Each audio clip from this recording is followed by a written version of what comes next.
हाय दोस्तों, कैसे हो आप सब। आज हम अल्फ़ाबेट सीखेंगे।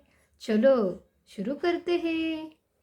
ए for apple, B for ball, C for cat, D for door, E for eye, F for fish, G for grapes, H for hen, I for ice cream, J for jelly, K for kite, L for lemon, M for meal, N for net, O for orange, P for parrot, Q for queen, R for rabbit, S for sunflower, T for tiger, U for umbrella, V for violin, W for watermelon, X for xylophone, Y for yacht, Z for zebra.